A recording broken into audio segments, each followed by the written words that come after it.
अजीज़ान गिरामी वक़ार, आप तमामी अहबाब को सबसे पहले मैं इस अजीम साअत की मुबारकबादी पेश करता हूँ जो अल्लाह तबारक व तआला ने हमारी जिंदगियों में अता फरमाया है। ये कितना अजीम इत्तेफाक है, बल्कि कितनी अजीम सआदत है कि हम अपनी जिंदगियों में 1500 साला जश्न ईद मिलादुन नबी मनाने जा रहे हैं।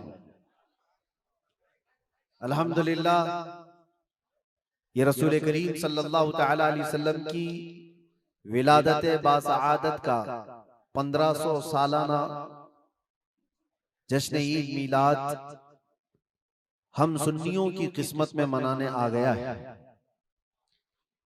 एक बात आपको बताता चलूं कि हुजूर पाक सल्लल्लाहु तआला अलैहि वसल्लम की विलादत की खुशी मनाना ये अल्लाह तबारक व तआला ने किस्मत वालों को अता फरमाया है।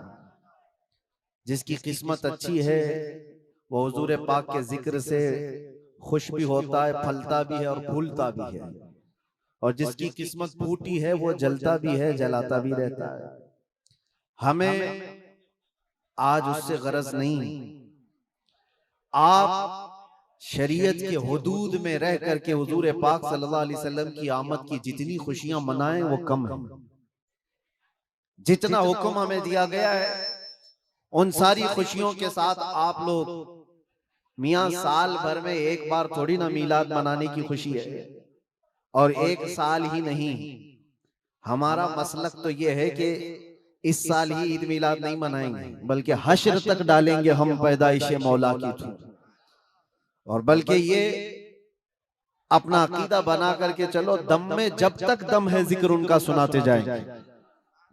और हो सकता है प्रोग्राम के लिए, स्टेज के लिए और फिर माहौल बनाने के लिए परमिशन लेना पड़ता हो, लेकिन हुजूर पाक का जिक्र करने के लिए किसी सुन्नी को किसी के परमिशन की जरूरत नहीं।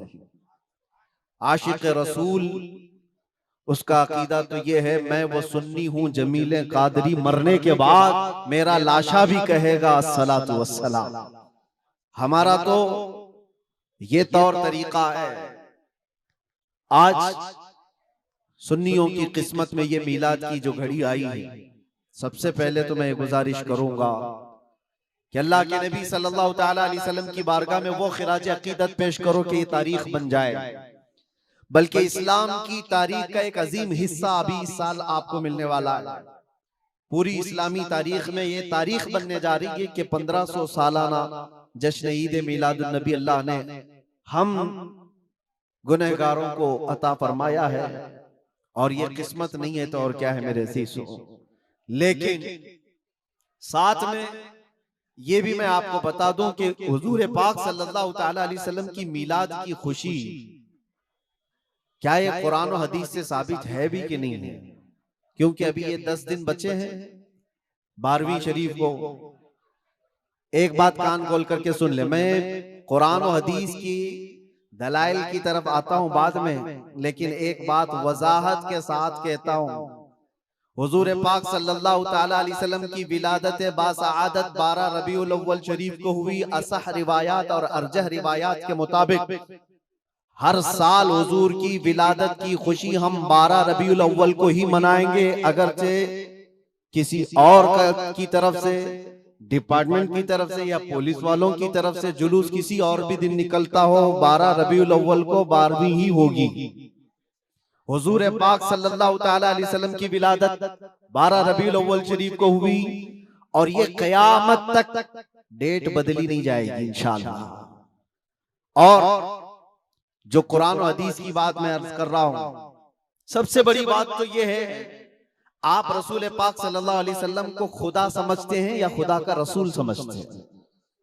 खुदा का रसूल समझते हैं तो फिर मिलाद मनाओ, इसलिए कि खुदा की मिलाद नहीं हो सकती।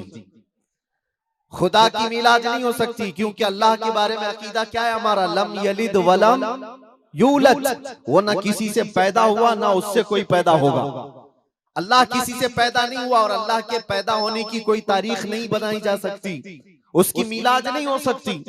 और रसूल पैदा हुए हैं 12 रबीउल अव्वल शरीफ को आपकी माँ भी है और आपके बाप भी हैं और आपसे भी लोग, आपसे भी बच्चे पैदा हुए हुजूर पाक सल्लल्लाहु अलैहि वसल्लम से। तो हम पूरी दुनिया में हुजूर की मीलाद मना करके शिर्क को तोड़ने वाला अमल करते हैं, शिर्क को तोड़ने वाला अमल करते हैं। कोई हमारी तरफ जो शिर्क का फतवा देता है उसे कान खोलकर सुन लेना चाहिए।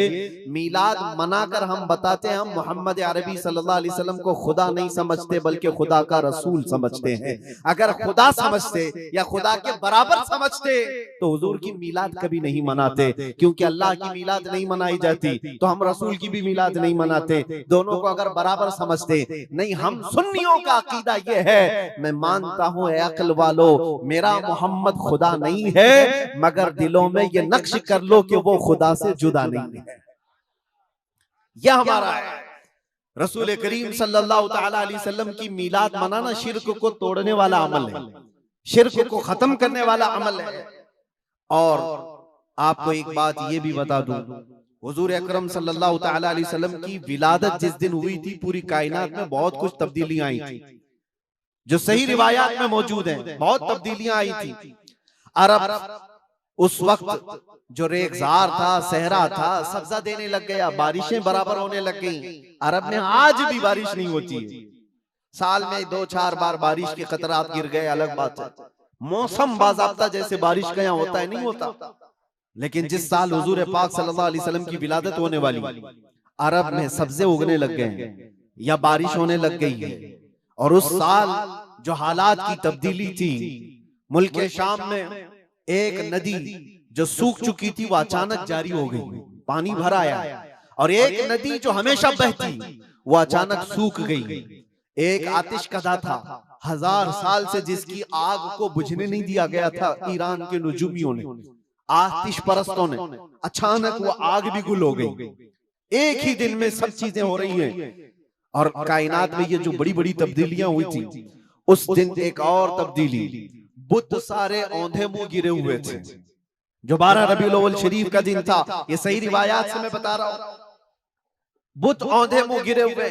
लेकिन एक बहुत बड़ा मसला हुआ था जिसकी तरफ इमाम अहले सुन्नत फाजिल बरेलवी रहमतुल्लाह ताला अलैह अपने शेर में इशारा करते हुए फरमाते हैं, क्या एक बहुत बड़ी तब्दीली ये हुई थी कि मुल्क फारस का जो बादशाह है किसरा, उसका किला इतना मजबूत था कि उसकी हिफाजत के लिए 1 लाख फौजी खड़े रहते थे, सिर्फ किले की हिफाजत के लिए।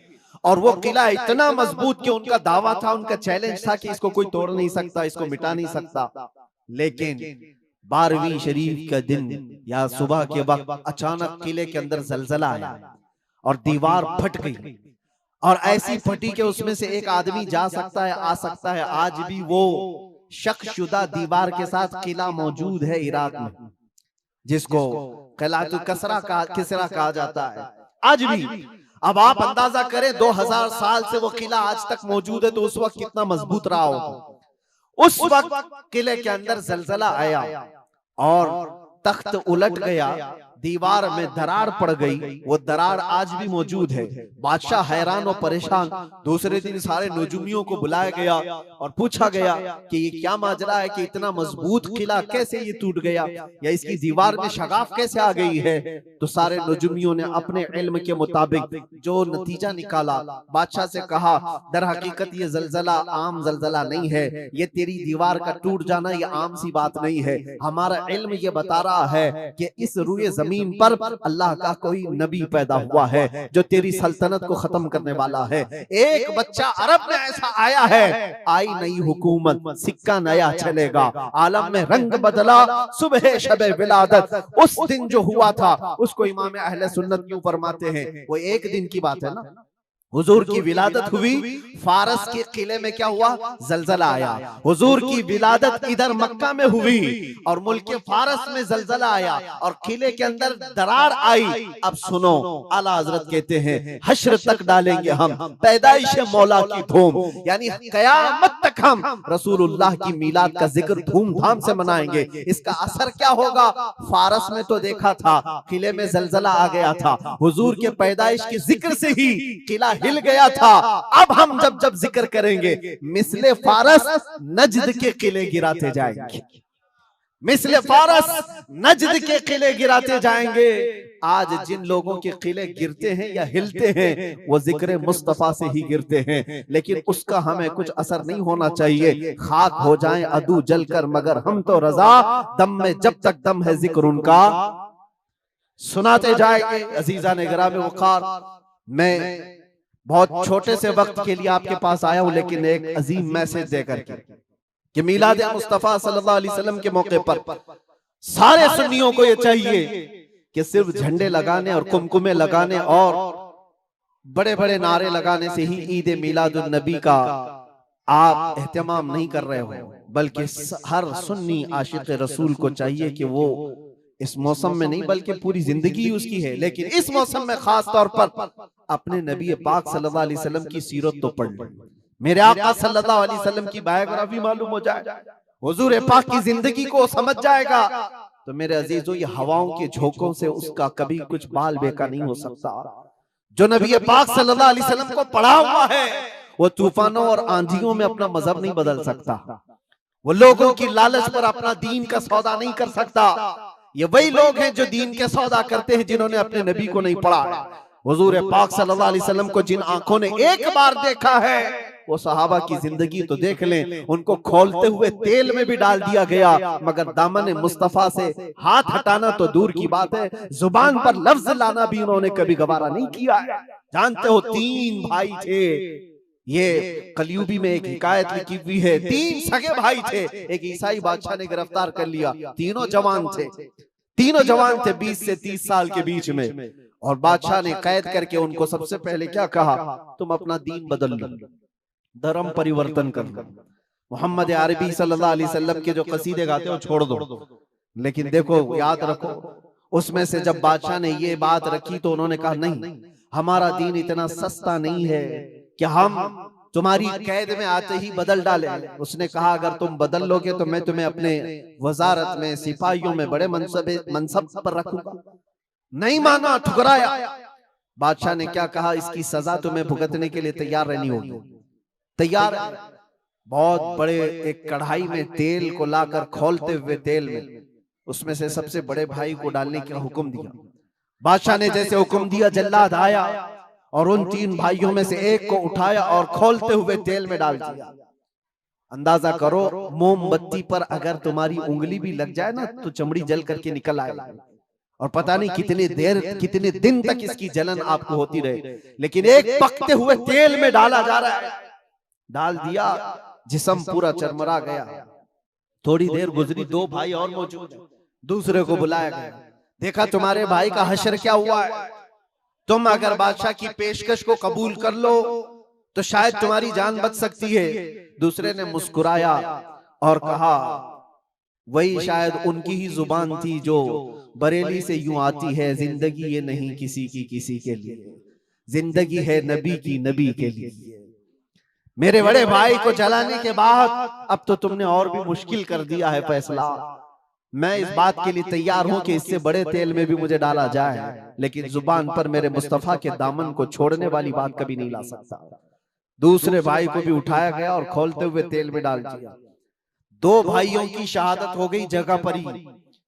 वो तेल में डालना, जुबान पे अल्फाज हो सकता है, आसानी से हम बोल रहे हैं और आप आसानी से सुन रहे हैं, प्रैक्टिकल जिसके साथ होगा वो अंदाजा कर सकता है दर्द और कर्ब किसको कहते हैं, शिद्दत की तकालीफ किसको कहते हैं। मेरे अजीजों, तीसरा जो नौजवान था वो बहुत ही कम उम्र का था, 22 से 23 साल का होगा। बादशाह का जो वजीर वहां पर था उसने देख करके बादशाह से कहा, इस लड़के को मेरे हवाले कर दीजिए, मैं इसको बदल करके लाऊंगा, मेरा चैलेंज है। क्यों, जान इसकी भी ले लेंगे, मैं इसको बदल करके लाऊंगा। इतने मजबूत लोग कैसे हो सकते हैं अरब के कि खोलते हुए तेल में इनके भाइयों को डाला गया तब भी ये बदल नहीं रहे। 2 को मरते हुए, अरे यहाँ एक को डंडा पड़ते हुए देखकर सारे भाग जाएं, और ये 2 को जलते हुए देख करके भी टस से मस नहीं होते। कैसा अकीदा है, कैसा तसल्लुब है इनका। बादशाह ने कहा, किस बात पर तुम्हें यकीन है कि इसको तुम बदल लाओगे। उसने कहा, मुझे भरोसा है, आप मुझे दीजिए 1 महीने का टाइम, इसको बदल कर न लाओ तो फिर मुझे आप जो सजा दे। बादशाह ने कहा, ठीक है, ले जाओ। तीसरे को खोलते हुए तेल में डालने की बजाय बादशाह ने अपने वजीर के हवाले कर दिया। और दुनिया देखो वो मेरे अजीजों याद रखो, आशिकाने मुस्तफा से दो इम्तिहान हर जमाने में होते रहेंगे, आज भी हो रहे हैं और होते रहेंगे। पहला इम्तिहान, मौत से डरा करके तुम्हारा दीन छीन लिया जाएगा, मौत से डरा करके ये हो जाएगा वो हो जाएगा, तुम्हें ये कर दिया जाएगा वो कर दिया जाएगा। मौत का डर, खौफ तुम्हारे कदमों में डगमगाहट लाने के लिए लाया जाता है। अगर मौत से नहीं डरता कोई आदमी तो उसके साथ दूसरा पैंतरा क्या खेला जाता है। ये दुनिया का दस्तूर है, हमेशा से जब देखती है दुनिया के ये मौत से डरता नहीं है तो फिर इसको औरत और दौलत की लालच से खरीदने की कोशिश की जाती है। ये दो चीजें ऐसी हैं जो अच्छे अच्छों का सौदा कर जाती हैं। बहुतों ने अपना ईमान सिर्फ शबाब पर बेच दिया है, हुस्न शबाब को देख करके। औरतों के दिल दादा हुए या दौलत के दिल फरेब हो गए और उन्होंने अपना दीन का सौदा कर लिया है। नौजवानों याद रखो, तुम्हारी जिंदगी में अगर ये दो इम्तिहानों में से कोई इम्तिहान आए तो अपने नबी पाक को याद कर लेना, हुजूर को याद कर लेना और अल्लाह के नबी सल्लल्लाहु अलैहि वसल्लम की बारगाह में ये इस्तिगासा कर लेना कि मेरे आका बड़ा सख्त और कठिन वक्त आया है, दुनिया मौत से डरा करके कभी मेरा ईमान छीनने की कोशिश कर रही है, अगर उससे मैं नहीं डगमगाया तो दुनिया मुझे हुस्न शबाब की लालच दे करके अपनी तरफ लेना चाहती है। अब उस वजीर ने क्या किया, उस छोटे से नौजवान लड़के को अपने घर ले गया और उसकी बेटी थी जो निहायत हसीन और जमील, बहुत खूबसूरत लड़की उस वजीर की थी। अपनी बेटी को बुलाया और कहा, बेटी तेरे लिए एक काम देता हूँ, 1 महीना हमको मिला है, इस नौजवान को अपनी मोहब्बत में अपने हुस्न जमाल में लेकर के आजा, बादशाह सलामत से जो इनाम चाहे तुझे ला करके दे दूंगा। अपनी लड़कियां आशिकाने मुस्तफा को खरीदने के लिए कल भी भेजे जाते थे, आज भी भेजी जा रही है। हो सकता है बहुत सारी जगहों पर जो हमारे लोग मुर्तद होते जा रहे हैं, वो जो बच्चियां आज अपने दीन और ईमान का सौदा करके भागती हैं किसी गैर के साथ और कहीं जा करके शादियां रचाती, वो ये समझती हैं कि ये कॉमन सी बात है, वो दीन बेचने वाले लोग हैं, उनका हिस्सा दीन इस्लाम में कुछ नहीं। कल कयामत के दिन देखना, तुमने अपने नफ्स की खातिर एक गैर मुस्लिम के साथ भाग करके निकाह किया, चाहे वो बेटी हो कि बेटा हो, अपने दीन से सौदा किया है और गद्दारी की है। कल कयामत के दिन मुंह तो अल्लाह को दिखाना है, हुजूर की शफाअत के बगैर तो कुछ होना नहीं है। देखना हश्र में जो हुजूर पाक सल्लल्लाहु तआला अलैहि वसल्लम के साथ तुम खड़े रहोगे कि हम खड़े रहेंगे, वो वक्त आने वाला है। उस नौजवान के साथ क्या हुआ, वजीर ने अपनी बेटी तो लगा दी, अल्लाह की पनाह मेरे अजीजों, हुजूर पाक का इश्क का एक कतरा भी जिसके दिल में आता है, ऐसी चीजें उसके पांव को नहीं डगमगाती, ना कभी उसका ईमान खरीद सकती हैं, ना उसके दीन का सौदा कर सकती हैं। वो लड़की रोजाना आती, रात के वक्त बैठ जाती और ये नौजवान जैसी महसूस करता, मेरे कमरे में अकेले तन्हा रहने के बावजूद वजीर की खूबसूरत हसीन और जमील बेटी, जिसके निकाह के पैगाम बादशाहों के औलाद से आया करते थे, शहजादे निकाह का पैगाम भेजा करते, वो लड़की मेरे पास आकर बैठ जा रही है। नौजवान क्या करता था, मुसल्ला बिछाया और सजदे में गिर गया। जब तक वो उठती नहीं थी ये सर उठाता नहीं था। ये रात भर के सजदे इसके इसी तरह रहते, वो ऊँगती रहती, देखती रहती, इंतजार करती रहती और थक करके वापस चली जाती। महीना गुजरने को आया था मेरे अजीजों, उस नौजवान ने आंख भरकर एक बार देखा भी नहीं और वो थक हार करके महीना खत्म होने के बाद उस नौजवान को मुखातब करके कहती है, ऐ नौजवान एक बार मेरे हुस्न को देख तो ले, मुझे देखने के लिए बादशाहों के बेटों की भी कतार लगती है, कई बड़े बड़े लोग पैसों के अंबार लगा सकते हैं मेरे हुस्न को देखने के लिए, एक तू है कि मैं आता हूं तो मुसल्ले पे गिर जाता है, उठ एक बार देख तो ले, मुझे अल्लाह ने कैसा हुस्न दिया है, कैसा जमाल दिया है, एक बार देख तो ले। उस नौजवान ने आंखें झपकाए बगैर, पलटे बगैर जवाब दिया कि ऐ खातून तू अपना ये हरबा इस्तेमाल करना बंद कर दे, ये तेरा काम मुझ पर चल नहीं सकेगा। वजह यह है जिन आंखों में एक बार जमाले मुस्तफा बस चुका हो उसको दुनिया का हुस्न कभी धोखा नहीं दे सकता, दुनिया का जमाल उसे खरीद नहीं सकता। वो खातून उठ गई और जवान की इन बातों से उसके दिल पर ऐसा वलवला तारी हुआ। वो खातून कहती है, ऐ नौजवान खड़ा हो जा, मैं तुझे खरीदने नहीं आई, मैं तुझे अपनी दामे फरेब में फंसाने नहीं आई, उठ जा, अब मेरी एक अर्जी सुन ले। नौजवान उठा और पूछा, क्या अर्जी है? कहती है कि मैं अब तेरी मोहब्बत में गिरफ्तार हूँ, मैं चाहती हूँ कि तू मेरे दीन में ना आ, बल्कि तू अपने दीन में मुझे दाखिल कर ले। जिसके हुस्न ने तेरी आंखों को ऐसा बाकमाल बनाया है कि तन्हा होते हुए भी कभी तूने मेरे हुस्न को नहीं देखा, मैं चाहती हूँ कि उस हुस्न के पैकर जमाले मुस्तफा की मैं भी दिलदादा हो जाऊं। उस नौजवान को उठाया और कहा, मुझे पढ़ा दे ला इलाहा इल्लल्लाह मुहम्मदुर रसूलुल्लाह। हर जमाने में आशिकाने मुस्तफा जो होते हैं, हर जमाने में जो आशिकाने मुस्तफा होते हैं, वो दूसरों की छाप अपने ऊपर लेते नहीं हैं, बल्कि जहां जाते हैं अपनी छाप दूसरों पर छोड़ करके आते हैं। यही होती है जिंदगी आशिकाने मुस्तफा की। उस नौजवान ने उसे कलमा तैयबा पढ़ाया और उस खातून ने कहा, चलो यहाँ से निकलो, कुफरिस्तान से निकल करके हम निकाह करते हैं और साथ जिंदगी गुजारेंगे। तवज्जो चाहता हूँ, तवज्जो चाहता हूँ, ये मेरी बात को खत्म होने दो। ऐ नौजवानों, आज तुम्हें कोई बहकाने वाला, खोलते हुए तेल में डालने वाला नहीं है, उसके बावजूद तुमने पता नहीं अपने कितने घंटे ये सारे सोशल मीडिया पर आई हुई ऐसी हसीना और जमीलाओं के पीछे अपनी रातें बर्बाद कर डाली। तुम्हें पता नहीं ये आंखें अल्लाह ताला ने तुम्हें किस लिए दिए हैं। दुआ ये करो, कुछ ऐसा कर दे मेरे किरदगार आंखों में, हमेशा नक्श रहे रूए यार आंखों में। उन्हें न देखा तो किस काम की है ये आंखें, कि देखने की है सारी बहार आंखों में। अजीजा ने गिरामी, उस नौजवान ने उस खातून की बात सुन ली और कहा, चलो मुझे इस जगह से, इस कैद से निकालो, हम ये शहर छोड़ देते हैं, ये मुल्क छोड़ देते हैं। उस खातून ने उस नौजवान को आजाद किया और साथ लेकर चल पड़ी, शहर भी छोड़ दिया, बाहर निकल पड़े। रात का वक्त है, अचानक वो आधा रास्ता तय किए कि पीछे से घोड़ों के दौड़ने की आवाज आई। तवज्जो चाहता हूँ, एक फौज आ रही है और हिनहिनाने वाले घोड़ों की आवाजें आने लगी। दोनों डर गए, नए लोग हैं, नौजवान लड़का है, नौजवान लड़की है और शहर से भागे हुए हैं, दीन इस्लाम कबूल करके निकले हुए हैं। बादशाह को हो सकता है खबर हो गई होगी, वजीर को पता चल गया होगा कि कैद से निकला हुआ ये फरार मुजरिम हमारा शहर छोड़कर जा रहा है। पूरी फौज आती हुई नजर आ रही थी। ये दोनों एक दरख्त के पीछे ओट पर छुप कर खड़े हो गए। पता नहीं अब इसके आगे क्या होने वाला है, हमें गिरफ्तार कर लिया जाएगा, हो सकता है हमारा भी अंजाम वही होगा जो हमारे दो भाइयों के साथ हुआ। लेकिन इत्तेफाक की बात है, वो घोड़े करीब से करीब आते गए, वो फौज करीब आ गई और जब आ गई तो करीब आकर वो फौज रुक गई।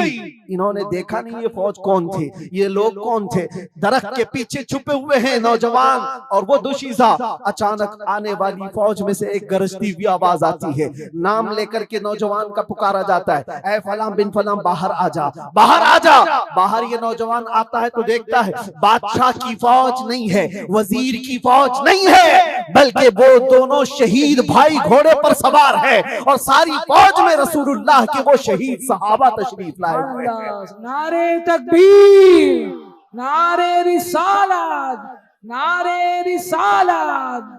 ये नौजवान घबरा गया और पूछा, मैं अपने भाइयों को देख रहा हूँ, घोड़ों पर सवार हैं, चंद दिनों पहले बादशाह ने खोलते हुए तेल में इनको उड़ेल दिया था, इनके जिस्मों को जला दिया था। ये देख करके आप कपकपी जिस्म पर तारी है, भीगी आंखों से पूछने लगा, बड़े भाई आप लोगों को जला दिया गया था, तेल में खोलते हुए डाल दिया गया था, आप लोग यहाँ कैसे आए? दोनों भाइयों ने कहा, ऐ मारे नन्हे भाई, क्या तूने कुरान की आयत नहीं पढ़ी, वला तक़ूलू लिमन युक़तलु फी सबीलिल्लाहि अमवात, अल्लाह की राह में जो मारे जाएं उन्हें मुर्दा न कहो। नौजवान ने पूछा, तुम्हें दर्द कितना हुआ होगा जब जलाया गया था, खोलते हुए तेल में डाला गया था, कर्ब कैसा था, तकलीफ कैसी थी? तवज्जो चाहता है नौजवानों, इश्क़ मुस्तफा में बर्दाश्त किया हुआ दर्द कुछ नहीं होता है। उन नौजवानों ने कहा, दर्द कौन सा, कर्ब कौन सा, तकलीफ कौन सी? तूने हमें डालते हुए देखा है, खोलते हुए तेल में, जलती हुई चमड़ी देखा है, लेकिन हमें दर्द का एहसास नहीं हुआ, इसलिए कि जिस वक्त जल्लाद हमें तेल में डाल रहा था, सामने तो हमें जमाले मुस्तफा नजर आ रहा था। जहां मुस्तफा का हुस्न हो, फिर दर्द किस बात का,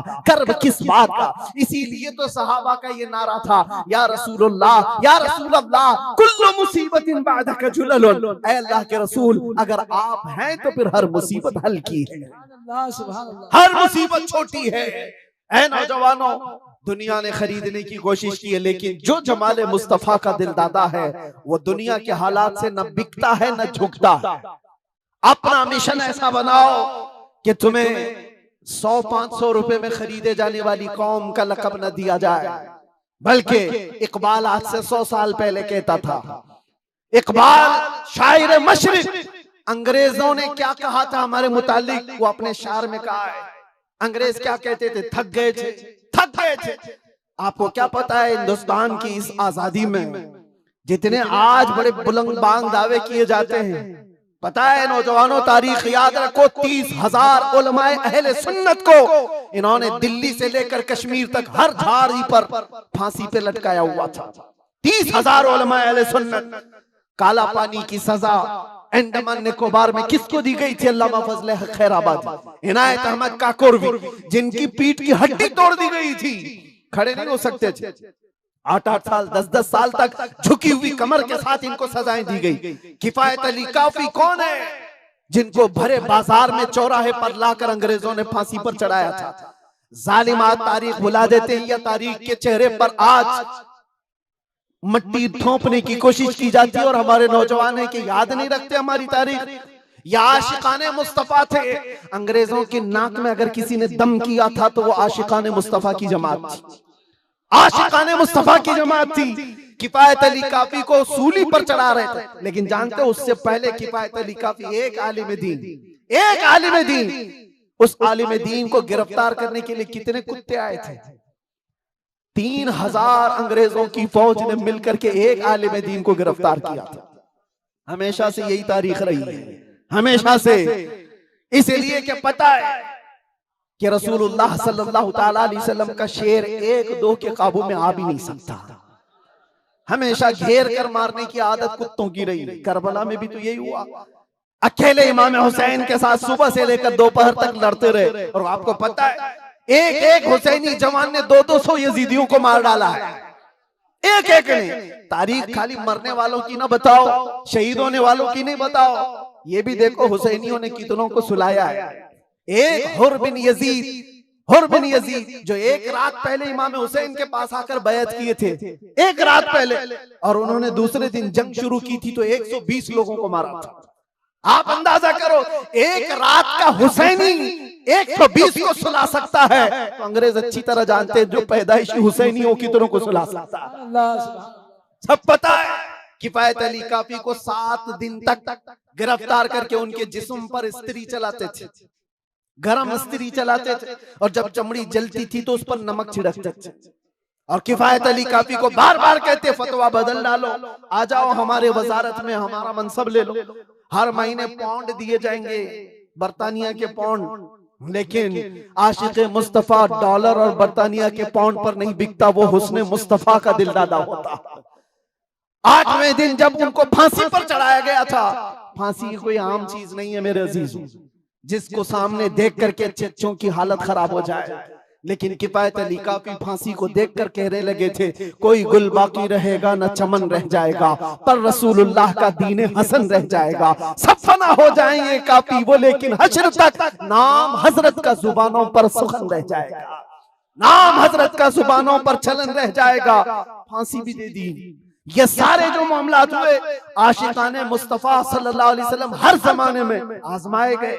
और मैं कह रहा था, क्या बात, इधर उधर न जाए बात, अंग्रेज मजबूर होकर ये कहने पर आ गए थे, ये फाकाकश मौत से डरता नहीं जरा, ये फाकाकश मौत से डरता नहीं जरा। आशिकाने मुस्तफा ने हर जमाने में लोगों की नाक में दम कर रखा है, तादाद में थोड़ी ही क्यों ना हो, तादाद में थोड़ी क्यों ना हो, लेकिन डर इनको सबसे लगता है। क्या आपने तारीख नहीं देखी? एक बात मैं बताऊं, बॉडी बनाने वाले मुख्य आजमाई करने वाले, चाहे तुम्हारे पास जितनी भी ताकत हो, ये जिस्मानी ताकत अपनी जगह पर। हमने देखा है व्हील चेयर पर बैठ करके एक खादिम हुसैन लब्बैक या रसूल अल्लाह कहता था, यूरोप की धरती भी हिलने लगती थी। पता ये चलता है जिस्मानी ताकत का कोई असर नहीं होता, इश्क़ मुस्तफा जहां होता है वो असली ताकत कहलाई जाती है। नारे तकबीर, नारे रिसालत, आशिकाने मुस्तफा। सुभान अल्लाह, सुभान अल्लाह।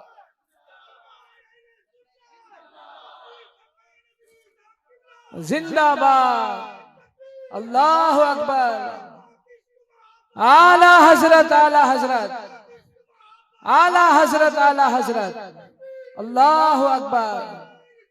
या रसूल अल्लाह, जिंदाबाद, जिंदाबाद। मेरे अजीजों, बात सिर्फ इतनी है, यही मैंने एक साहब से पूछा था कि मियाँ तकरीरें बहुत होती हैं, भाषण भी बहुत होते हैं, क्या क्या नहीं कहा जाता। हमने खाली कुछ देर की खामोशी ही तो कहा था।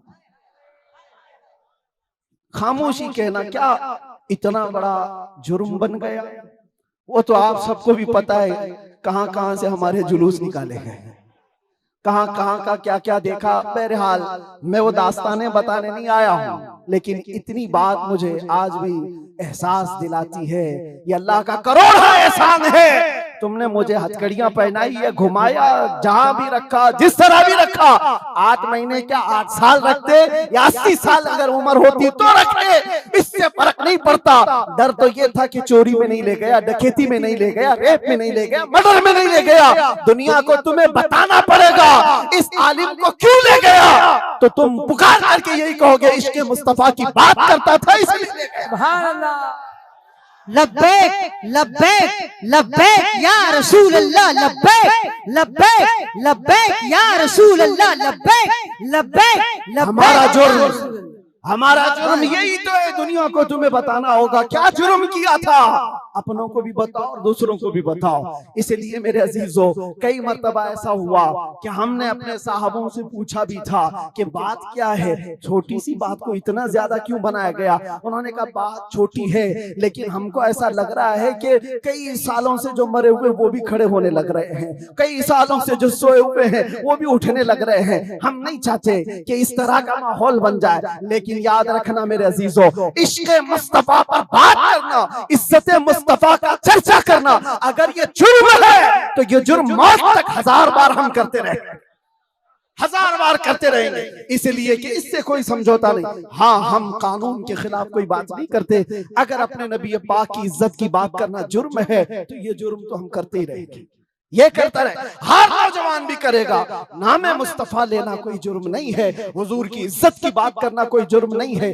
लेकिन एक साहब ने कहा, मुझसे कहा कि मुफ्ती साहब आप बयान करो, जितना करना है अपने नबी की तारीफ करो, जो करना है करो, लेकिन आप ये दूसरों को कुत्ता क्यों बोलते हो, ये सारी चीजें क्यों कहते हो।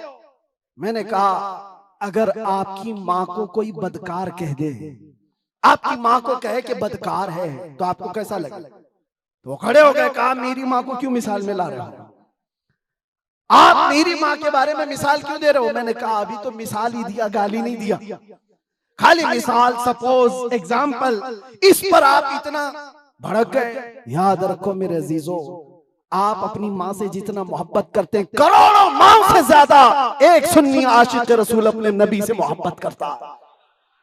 हमारी जाने कुर्बान उस नबी पाक की जात पर। आप रुए माज़ना में मुस्तफास, आप क्या समझते हो दुनिया में जो इज्जत है वो हमारी टोपी दाढ़ी से है, हमारे जुब्बे कुब्बे और हमारे रंगो नस्ल से है। हमें इज्जत हमारे रंगो नस्ल और हमारे नाम और नमूद, हमारे इल्म और हमारे मनसब, हमारी पगड़ी और हमारे जुब्बे नहीं दिलाते। हमें जो इज्जत मिलती है वो किस बात पर, जब तक बिके न थे तो कोई पूछता न था। या रसूल अल्लाह तुमने खरीद कर हमें अनमोल कर दिया। ये नाज ये अंदाज हमारे नहीं होते, झोली में अगर टुकड़े तुम्हारे नहीं होते, जब तक के मदीने से इशारे नहीं होते, रोशन मेरी किस्मत के सितारे नहीं होते। बेदाम ही बिक जाए ये बाजार नबी में, इस शान के सौदे में खसारे नहीं होते।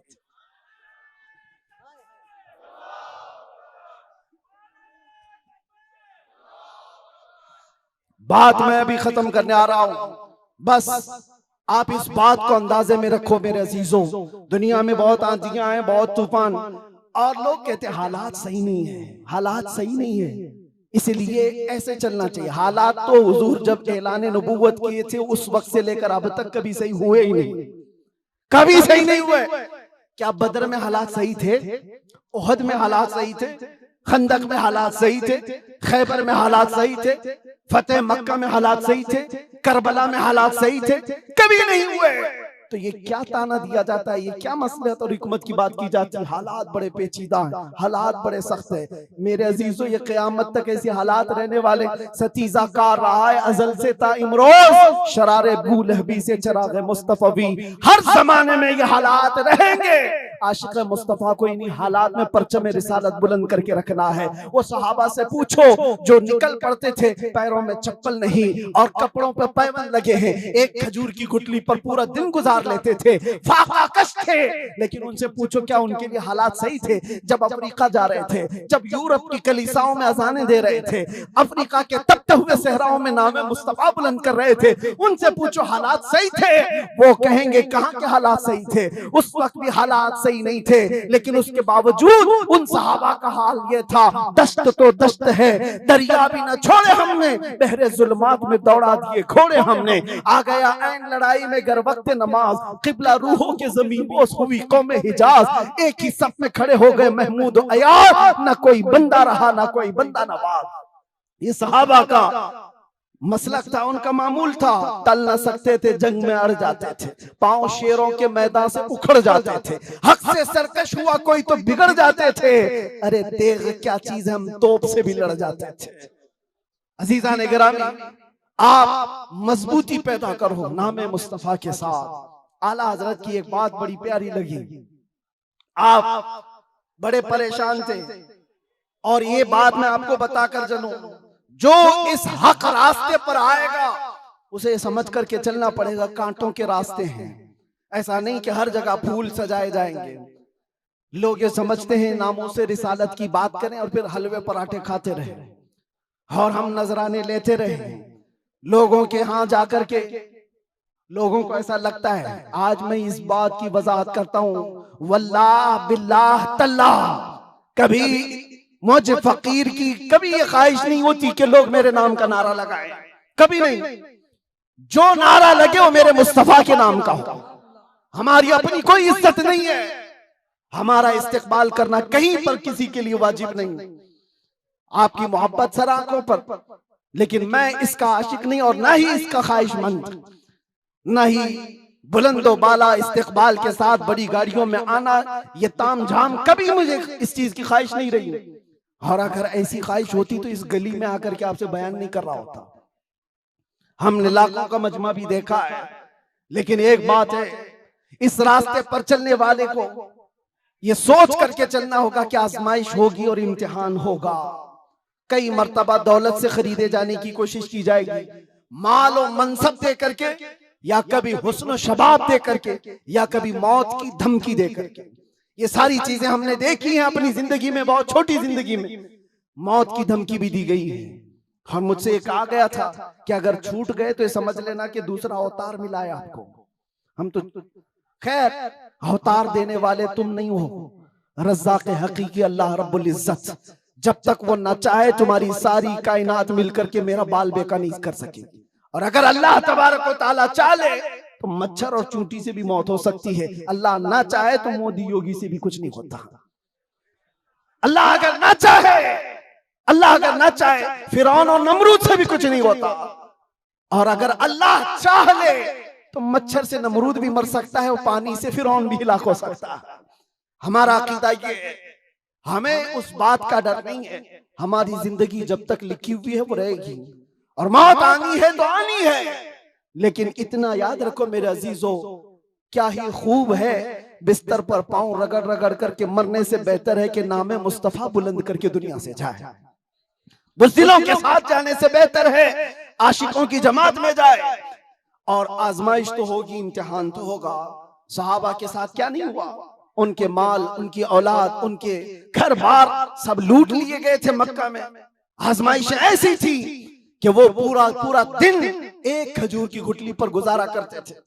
और जंगें ऐसी उन पर मुसल्लत कर दी गई थी कि उनको अमन नाम की कोई चीज ही नहीं मिलती थी। हर घड़ी एक जंग से निकले दूसरी जंग, दूसरी से तीसरी। हुजूर पाक की वफादारी के साथ इम्तिहान तो होगा।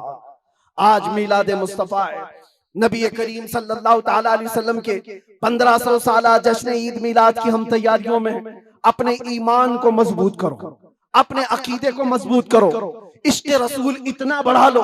मैं कभी कोई तलवार बंदूक बारूद की बात नहीं करता, ना ही मैं कभी कोई खुफिया मीटिंग करता हूँ, ना ही मैं कभी कोई तंजीम की बात करता हूँ कि तुम इस तरह की तंजीमें बनाओ, खुफिया मीटिंगें करो, लड़ने भिड़ने के मंसूबे बनाओ। नहीं, जो हमारी बात रिकॉर्ड कर रहे हैं वो भी सुन ले।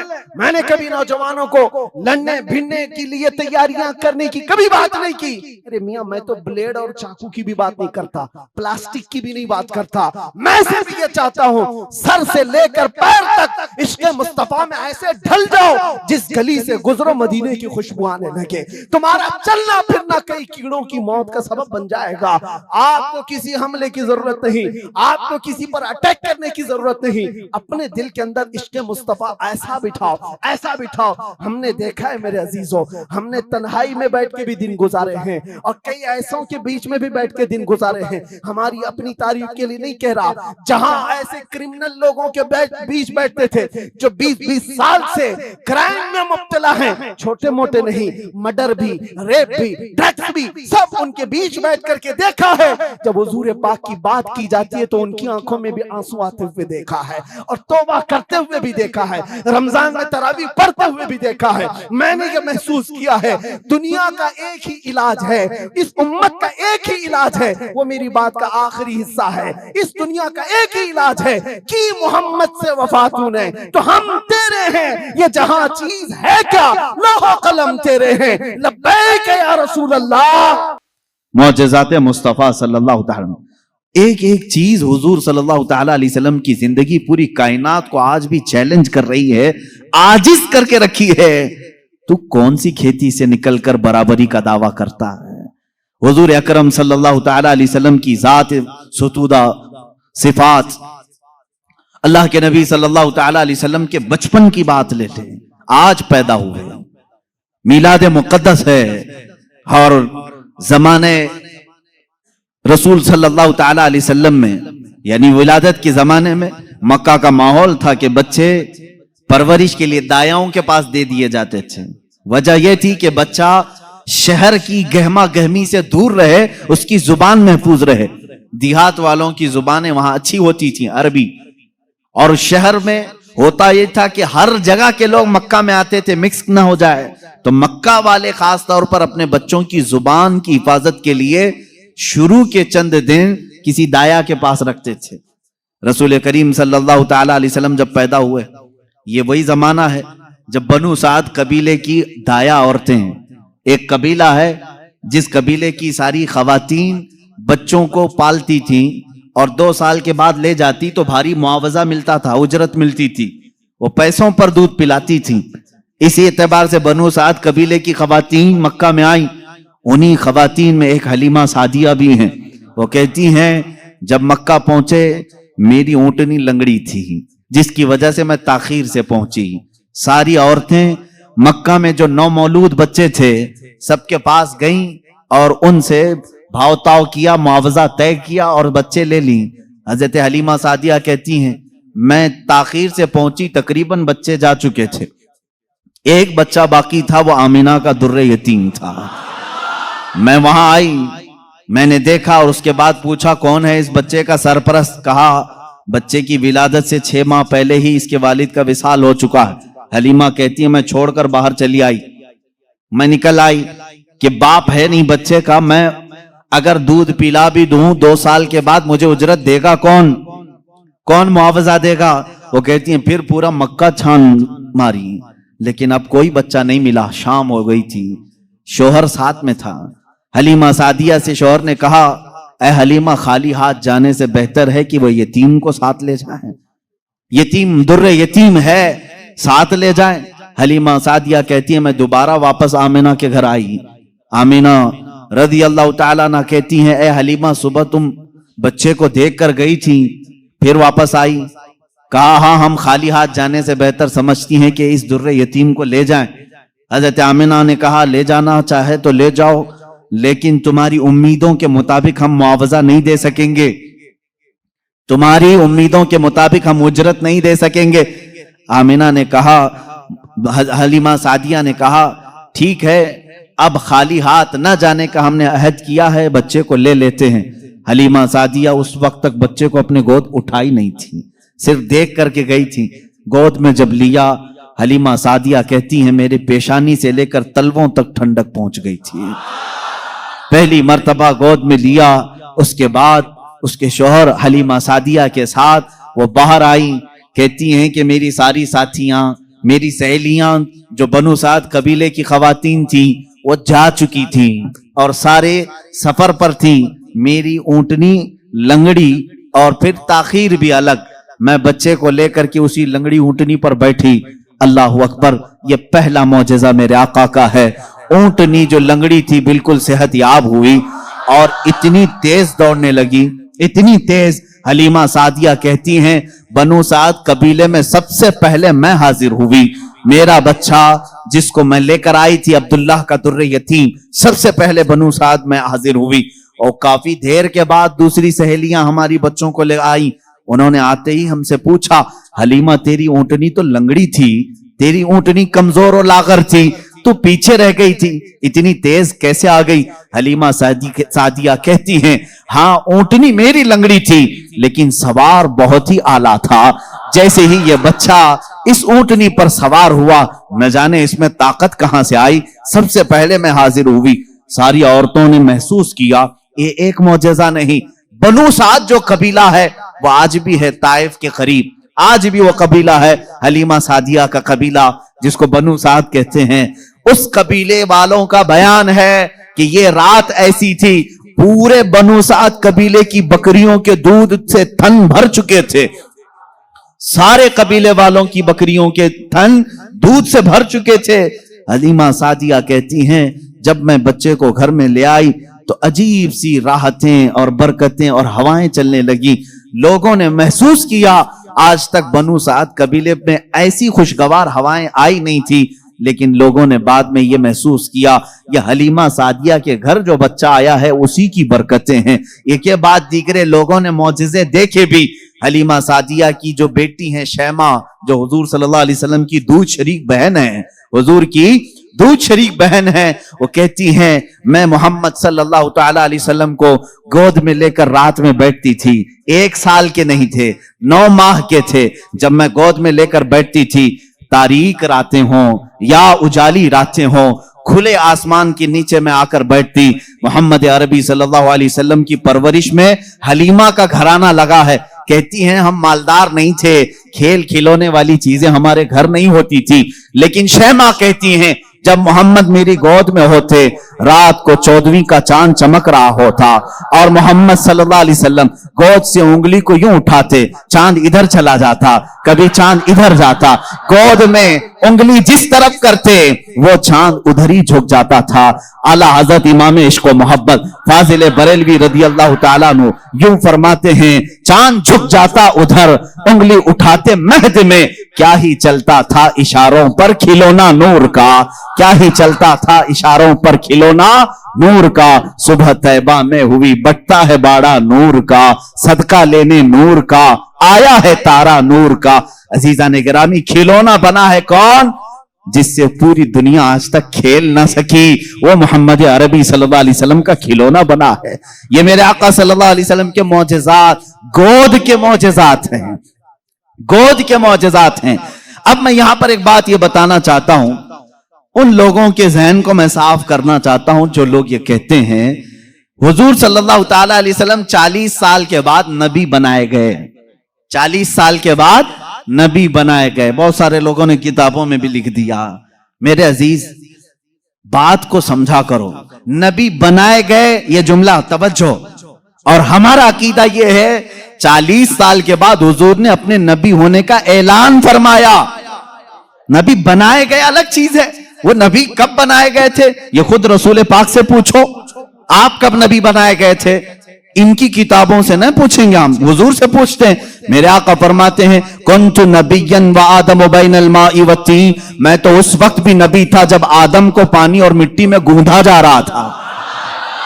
आदम अलैहिस्सलाम के खमीर को गूंधा जा रहा था, उस वक्त भी मैं नबी था। ये अल्लाह के हबीब सल्लल्लाहु अलैहि वसल्लम ने फरमाया। और ये लोग कहते हैं 40 साल के बाद नबी बनाए गए। अच्छा चलो ठीक है, इस हदीस को अगर नहीं मानते, मौजेजा कब दिया जाता है?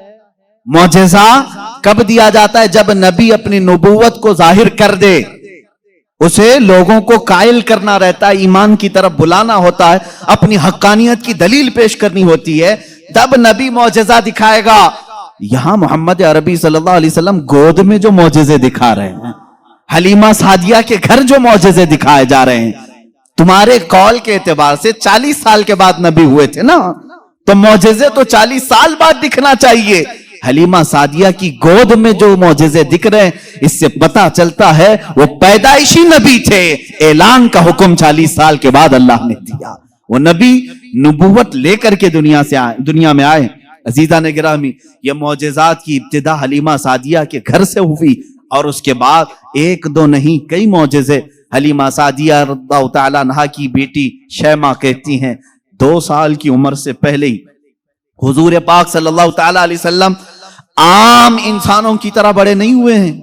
9 महीने की उम्र में तो आप तीर चलाते थे और बराबर निशाने पर, और कभी आपने हकला करके बात नहीं की, जैसे बच्चे तुतला कर हकला कर बात करते हैं। अल्लाह के हबीब सल्लल्लाहु अलैहि वसल्लम ने जब गुफ्तगू फरमाई, निहायत फसीह अरबी में गुफ्तगू फरमाई। फरमाती हैं कि एक भी ऐसा टूटा हुआ जुमला मोहम्मद से हमने सुना नहीं। ये हजरत हलीमा सादिया फरमाती। अजीजा ने गिरामी, शैमा कहती हैं 1.5 साल की उम्र में मेरे साथ मोहम्मद सल्लल्लाहु अलैहि वसल्लम बकरियां चराने के लिए आ जाते थे, बकरियां चराने के लिए आते थे।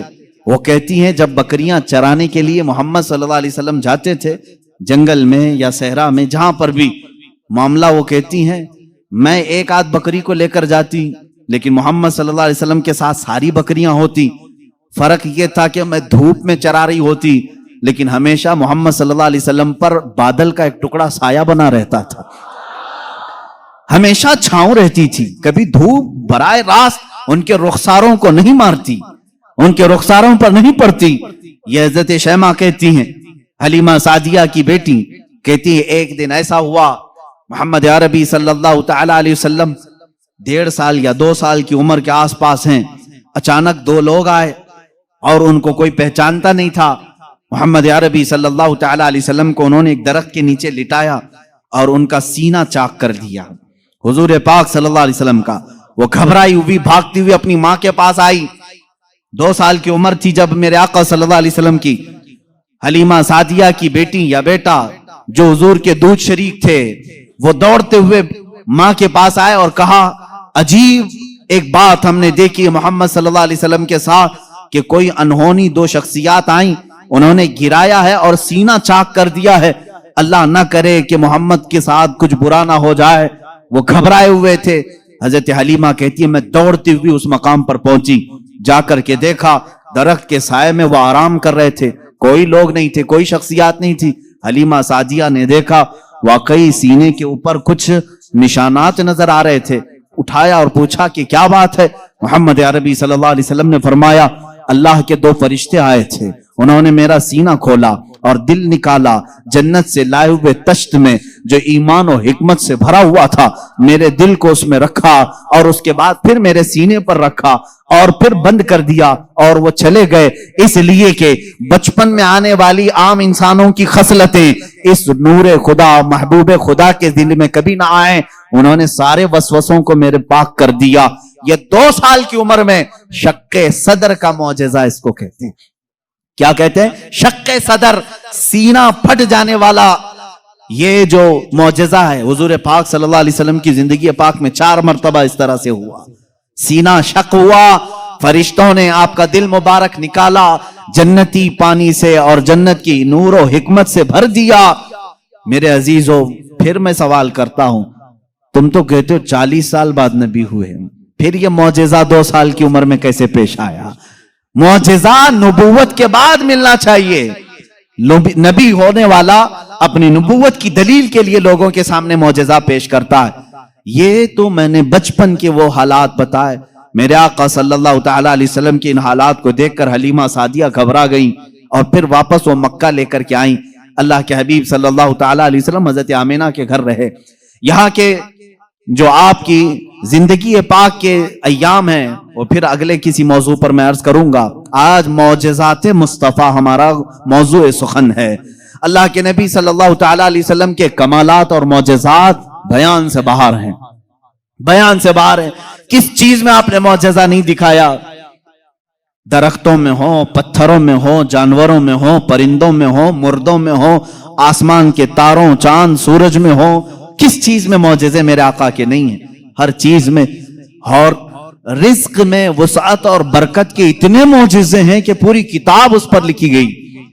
रिज्क में बरकत और वसाअत, अल्लाह के नबी सल्लल्लाहु ताला अलैहि वसल्लम ने जिस चीज को तनाउल फरमाया और किसी को दे दिया वो खत्म ही नहीं होती। यह मौजज़ा एक बार नहीं कई बार पेश आया, कई बार पेश आया। हजरत उमर फारूक रज़ियल्लाहु ताला अन्हु फरमाते हैं, एक बार 440 लोग आए, 440 लोग हुजूर सल्लल्लाहु ताला अलैहि वसल्लम के पास आकर के उन्होंने कहा हमारी मेहमान नवाजी करें। रसूल करीम सल्लल्लाहु ताला अलैहि वसल्लम ने फरमाया उमर इनको खिलाओ। हजरत उमर ने कहा आका मेरे पास एक ही आदमी का खाना है, एक आदमी, ये 440 हैं। रसूल करीम सल्लल्लाहु ताला अलैहि वसल्लम ने एक खजूर उन्हें दी और फरमाया जाओ जितना खाना है उसी में से खिलाओ। हजरत उमर कहते हैं मैं ले गया, 440 लोग खाते रहे, मेरा खाना खत्म ही नहीं हुआ।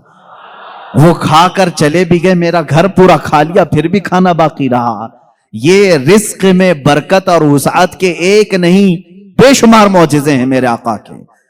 सुलह हुदैबिया के मौके पर मक्का मुकर्रमा जा रहे थे उम्रा की नीयत से। हुजूर अकरम सल्लल्लाहु ताला अलैहि वसल्लम मक्का वालों ने बीच रास्ते में रोक लिया था और उसके बाद एक वक्त ऐसा आया कि लोगों के पास पानी खत्म हो गया, पानी नहीं था और एक कुआं करीब में था वो भी सूख चुका था।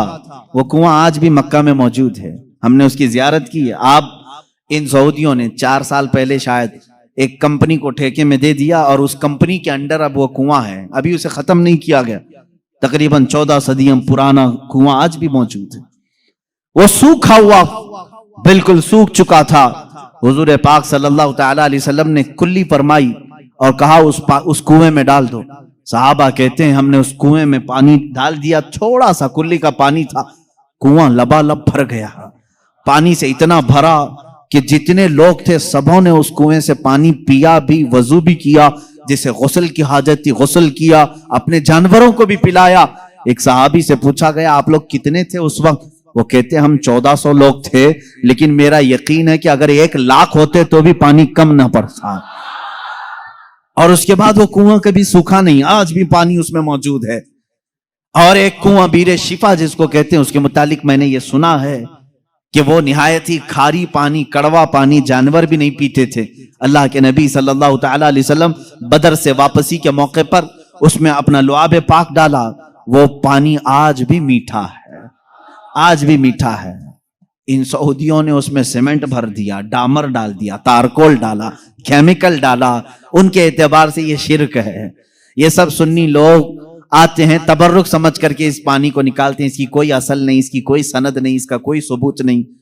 और इस गुस्से में उन्होंने कुएं में हर चीज डाली, लेकिन पानी भी बड़ा जिद्दी है, हर चीज को निकल करके फिर बाहर आता है, सारी चीजें खत्म होती हैं। अभी अभी 6 महीने पहले के सफर में भी पानी पी करके आए, उन्होंने वहां पहरेदार लगाए। आज भी पता नहीं बुग़्ज़ किस बात का है, बुग़्ज़ किस चीज का है। तुम्हें सिनेमा थिएटरों से तकलीफ नहीं हुई, बीरे शिफा से इतनी तकलीफ? तुम्हें बीच खोलने में शर्म हया नहीं आई? मुस्तफा करीम सल्लल्लाहु ताला अलैहि वसल्लम के उशाक और मोहब्बत करने वाले अगर तारीख की किसी चीज को दिल और जान से यकीन के साथ अमल करते हैं और उन्हें शिफा भी मिलती है, तो इनके पेट में दर्द क्यों होता है? हैरत की बात है। अजीजा ने गिरामी वकार, एक बात, एक फार्मूला तो मुझे समझ में आता है, हर आदमी अपने बड़ों की रविश पर चलता है, हर आदमी अपने आकाओं को जरूर खुश करता है। अल्हम्दुलिल्लाह हम उन तबर्रुकात पर मर मिटते हैं, जान देते हैं, इसलिए कि हमारे आकाओं का तबर्रुक है। और ये हर उस चीज को मिटाने की कोशिश करते हैं, इसलिए कि ये भी अपने आकाओं की नस्ल में से हैं। यहूदी हमेशा चाहते थे कि नाम मुस्तफा मिटा दिया जाए, हमेशा चाहते थे।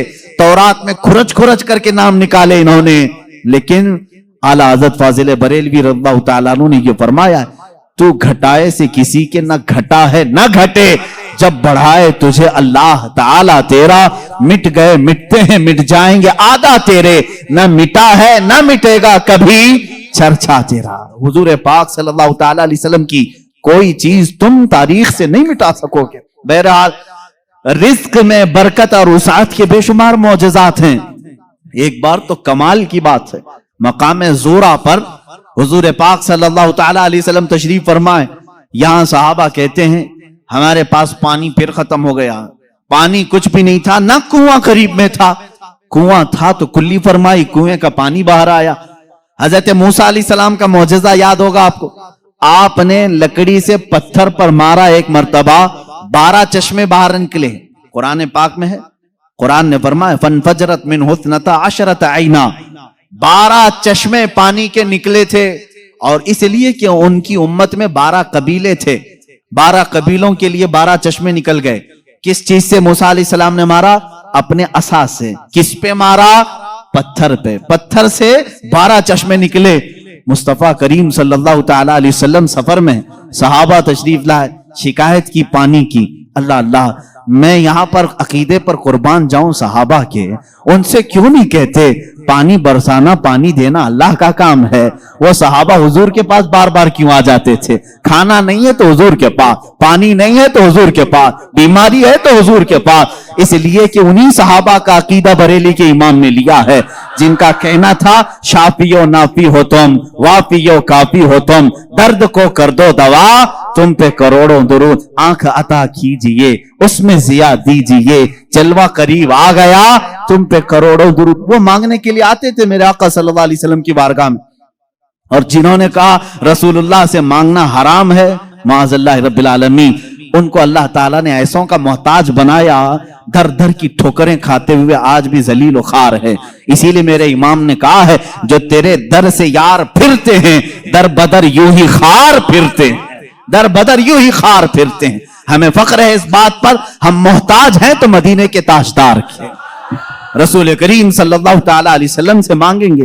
इसलिए मांगते हैं कि रब है मोती ये है कासिम, रिस्क उसका है खिलाते ये हैं, रिस्क उसका है खिलाते ये हैं। हम खालिक समझकर, हम रसूलुल्लाह को राज़िक समझकर नहीं जा रहे हैं, बल्कि वो रज़्ज़ाक़े हकीकी के नायब हैं। इसीलिए आला हज़रत फाजिल बरेलवी ने फरमाया है कि रब है मोती ये है कासिम, रिस्क उसका है खिलाते ये हैं। बखुदा खुदा का यही है दर, नहीं और कोई मफर मखर, जो वहां से हो यहीं आके हो, जो यहां नहीं तो वहां नहीं। यह आला हज़रत ने फरमाया। बहरहाल रसूल करीम सल्लल्लाहु ताला अलैहि वसल्लम के पास अब सहाबा आए पानी की शिकायत लेकर के। पानी यहां पर भी नहीं है। हुजूर पाक सल्लल्लाहु अलैहि वसल्लम ने फरमाया कुआं भी करीब नहीं, तालाब भी करीब नहीं, पत्थर भी करीब नहीं। एक सहाबी से कहा कि बर्तन कुछ है तुम्हारे पास? कहा एक बर्तन में इतना पानी है कि या तो पी सकता हूं या तो वजू कर सकता हूं। हुजूर पाक सल्लल्लाहु अलैहि वसल्लम ने फरमाया वही ले आओ। बर्तन को करीब रखा और अपना दस्ते मुबारक उसमें रखा। सहाबा फरमाते हैं हर उंगली पाक से पानी के चश्मे जारी थे, जैसे फव्वारे निकलते हैं, फाउंटेन जिस तरह होते हैं। हुजूर पाक सल्लल्लाहु ताला अलैहि वसल्लम की उंगलियों से चश्मे निकलने लगे। फिर इमाम अहले सुन्नत फाजिल बरेलवी फरमाते हैं उंगलियां हैं फैज पर, टूटे हैं प्यासे झूम कर, उंगलियां हैं फैज पर, टूटे हैं प्यासे झूम कर, नदियां पंजाब रहमत की हैं जारी। वाह वाह, पंजाब रहमत की। पंजाब रहमत का मतलब पंजाब जो हमारा है इसको इसलिए पंजाब कहते हैं, 5 नदियां हैं वहां पर। मेरे आका सल्लल्लाहु ताला अलैहि वसल्लम के सिर्फ दस्ते मुकद्दसा में रहमत के पंजाब थे। 5 उंगलियों से 5 चश्मे निकले। और उस वक्त सहाबा फरमाते हैं हम तकरीबन 300 लोगों ने उससे वजू भी किया, पानी भी पिया, जानवरों को भी पिलाया। किस पानी से? उंगलियों से निकले हुए पानी। अब मैं पूछता हूं मेरे अजीजों, ये है मौजेजा जिसको खर्के आदत कहते हैं, जो अकल में ना आए, अकल में ना आए। हाँ, एक बात तो समझ में आती, मूसा अलैहिस्सलाम ने लकड़ी मारी थी पत्थर पर और पत्थर से 12 चश्मे निकले, मौजेजा वो भी था। लेकिन हमने दुनिया में बहुत सारे फॉल्स देखे हैं जो पत्थरों से ही निकलते हैं, नहीं देखे आपने? पहाड़ों से पानी का निकलना आम सी बात है, लेकिन नूरे मुस्तफा मोहम्मद अरबी सल्लल्लाहु अलैहि वसल्लम का मौजज़ा तो ये है, दुनिया ने आज तक ना सुना होगा ना देखा होगा। पत्थरों से निकलने वाला पानी तो देखा है, उंगलियों से निकलने वाला पानी सिर्फ ताजदार मदीना के यहां है। ये मेरे आका सल्लल्लाहु अलैहि वसल्लम का मौजज़ा, कमाल का मौजज़ा था। ये खाने पीने के मामलात में एक दो नहीं, बहुत से मौजज़ात हैं। फिर आगे बढ़ो, जंगे खंदक के मौके पर खंदक खोदी जा रही थी। वाकया ऐसा था, मेरे इन 12 रोजा उन्वानात में एक उन्वान है इंशाअल्लाह, हुजूर सल्लल्लाहु ताला अलैहि वसल्लम के सारे गज़वात, हुजूर की जंगी हिकमतें क्या थी, इंशाअल्लाह उल अजीज उसमें अर्ज करूंगा। खंदक एक जंग हुई है, उसका नाम ही गज़वा खंदक इसलिए कि मदीने के अतराफ में एक बहुत बड़ी खंदक खोदी गई थी, एक खाई खोदी गई थी। वजह यह थी कि दुश्मन पूरी की पूरी फौज लेकर मदीने में दाखिल ना हो, इसलिए कि जब दुश्मन फौज लेकर अपने शहर में आएंगे, शहर में तहस नहस करेंगे, बर्बादी करेंगे। बाहर ही निपट लिया जाए तो घर तो महफूज रहेंगे। जंग होगी, कुछ तो नुकसान होगा कि नहीं होगा। जैसे देखने इराक तबाह हो गया, शाम तबाह हो गया। यही जंग अगर अमेरिका में होती तो क्या वो बचा होता? जहां जंग होती वहां के घर उजड़ जाते। मदीना तैयबा से बाहर जंग के लिए खंदक खोदी गई। अब ये खंदक खोदने में काफी दिन लग गए। सहाबा उस जमाने में भूखे प्यासे फाका कशी में खंदक खोदते रहे। ऐसे नहीं कि सिर्फ सहाबा ने खोदा, अल्लाह के नबी सल्लल्लाहु ताला अलैहि वसल्लम ने खुद भी अपने हाथ से खंदक खोदी है। एक बार सहाबा फरमाते हैं, बड़ा पत्थर आ गया, किसी से नहीं टूटता था, हिलता भी नहीं था। उस वक्त रसूल करीम सल्लल्लाहु अलैहि वसल्लम को उन्होंने खबर दी। अल्लाह के हबीब सल्लल्लाहु ताला अलैहि वसल्लम तशरीफ लाए। मेरे अजीजों, मेरे आका का एक मौजज़ा ये भी था, जितने सहाबा थे उनके पास जितनी ताकत थी, सबसे ज्यादा ताकत मेरे मुस्तफा के पास भी थी।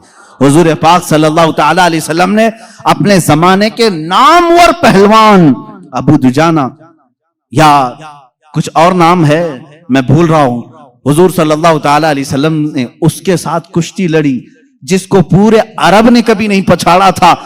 3 मरतबा हुजूर पाक ने उसको पीठ लगा दिया था। हुजूर अकरम सल्लल्लाहु ताला अलैहि वसल्लम अपने हाथ में कुदाल लेकर के उस पत्थर को निकालने आए।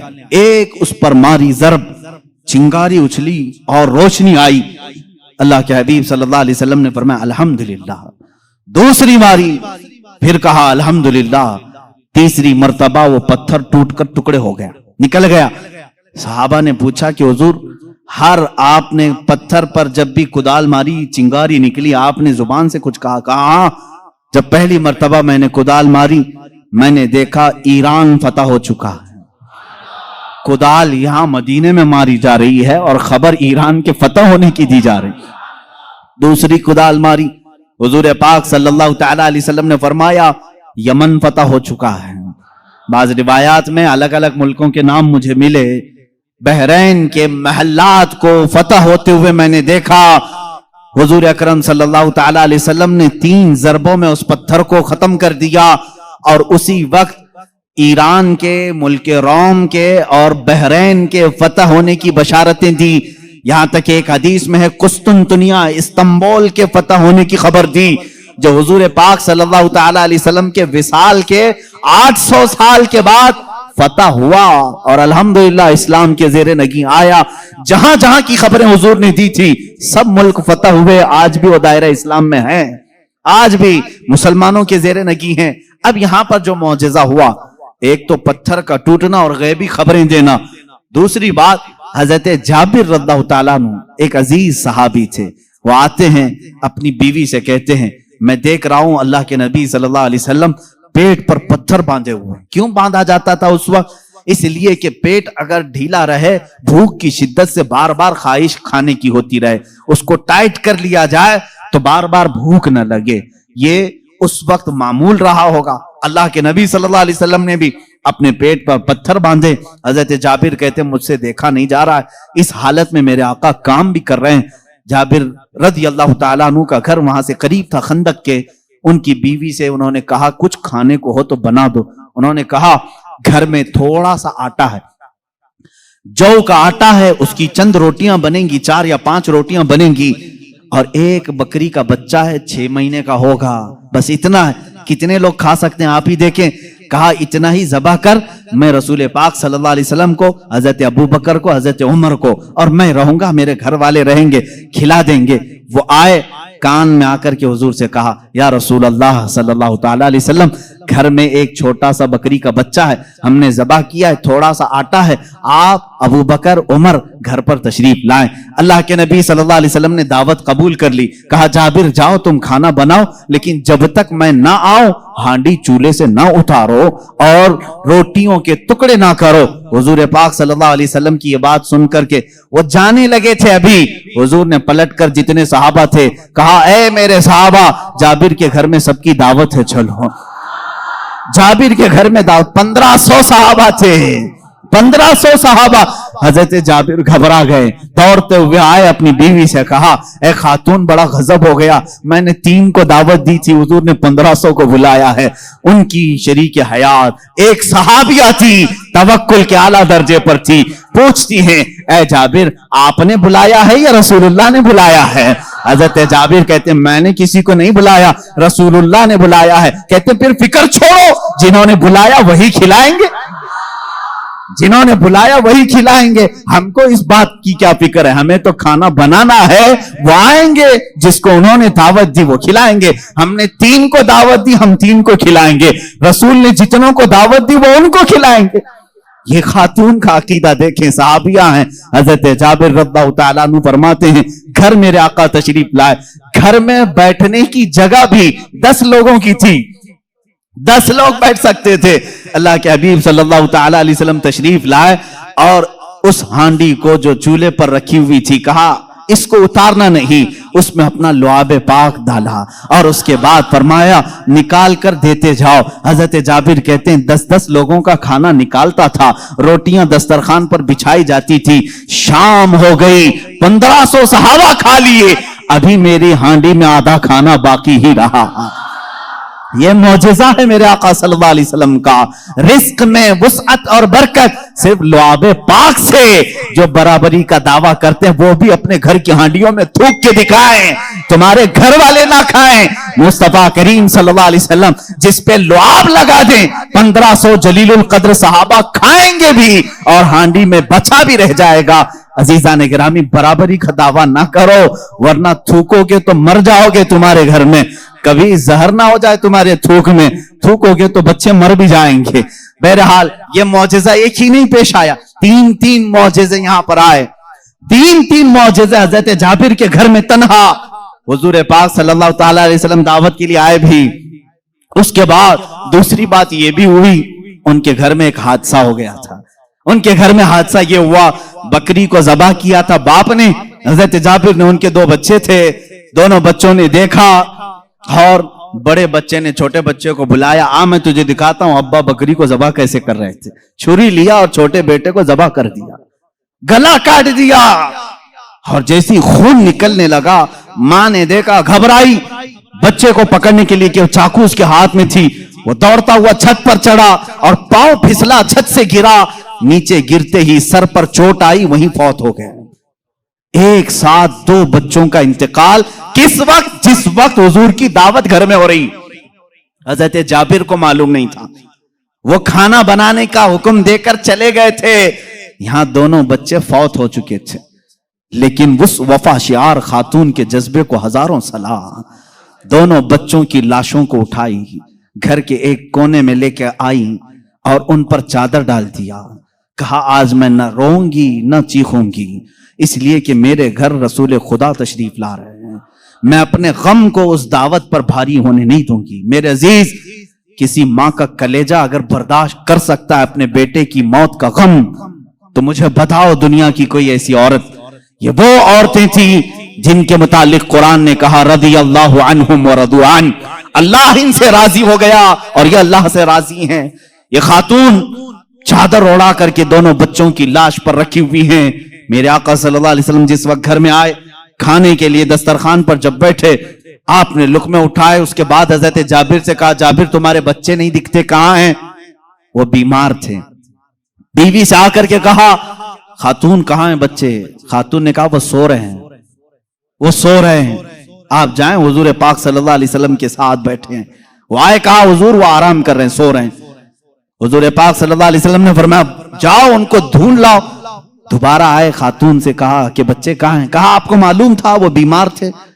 कहां वो बीमार थे? कहा वो बहुत अच्छी नींद में सोए हुए हैं, नहीं उठेंगे। खातून ये कह रही हैं, अपने शोहर को तक जाहिर नहीं किया। हजरत जाबिर दोबारा, तीसरी बार मेरे आका सल्लल्लाहु अलैहि वसल्लम ने फरमाया, जाबिर मुझे अल्लाह का हुक्म है कि मैं तेरे बेटों के साथ खाऊं। हुजूर पाक सल्लल्लाहु अलैहि वसल्लम दस्तरखान से उठ गए, खाना रखा हुआ था, अंदर खुद चल करके आए, खुद पूछा कि कहां सो रहे हैं, मुझे भी दिखा दो। हजरत जाबिर की खातून जो थी, बीवी थी, वो उस कमरे में ले गई, लाशों पर से चादर उठाया। हजरत जाबिर कहते मैं देख करके दहल गया, बच्चों की लाशें हैं। अल्लाह के नबी सल्लल्लाहु ताला अलैहि वसल्लम करीब गए, दोनों बच्चों के हाथों को पकड़ा और कहा बहुत देर से हम तुम्हारे इंतजार में, उठो दस्तरखान बिछा है। दोनों बच्चे अपने कपड़े झाड़ते हुए खड़े हो गए। मूसा ईसा अलैहिस्सलाम के मुर्दों को जिंदा करने का मौजज़ा तुमने सुना होगा। नबी रहमत सल्लल्लाहु ताला अलैहि वसल्लम अपने गुलामों के घर में जो फौज शुदा शहजादे थे उन्हें जिंदा भी किया और अपने दस्तरखान पर बिठाया भी। और ये बच्चे सिर्फ थोड़ी देर के लिए जिंदा नहीं हुए थे, फिर एक लंबी जिंदगी इन्होंने गुजारी मेरे आका की सोहबत में, और हदीसें भी रिवायत की। ये हुजूर अकरम सल्लल्लाहु अलैहि वसल्लम का मौजज़ा। दो मौजज़े एक ही घर में। तीसरा मौजज़ा ये है, ये रहमत आलम सल्लल्लाहु ताला अलैहि वसल्लम जिस घर पर जाएं उस घर के रहमो करम की बातें ना पूछो, वहां बरकत ही बरकत है। पूरा खाना खाकर जब सहाबा चले जा रहे थे, सारी हड्डियों को जमा किया। मेरे आका सल्लल्लाहु अलैहि वसल्लम ने फरमाया वही बकरी का 6 माह का बच्चा था। अल्लाह के नबी सल्लल्लाहु अलैहि वसल्लम ने कहा ए बकरी खड़ी हो जा। बकरी अपना कान झाड़ते हुए खड़ी हो गई। हजरत जाबिर को उनकी बकरी वापस दी गई। अजीजा ने गिरामी, ये मुस्तफा करीम सल्लल्लाहु ताला अलैहि वसल्लम के नाज हैं और उनके अंदाज हैं। जिस घर में गए सारों को खिलाया भी और खिलाने वाले के बच्चों को भी जिंदा किया, बकरी को भी जिंदा किया। तुम्हारा माल तुम्हें दे दिया गया और सबको खिला भी दिया गया।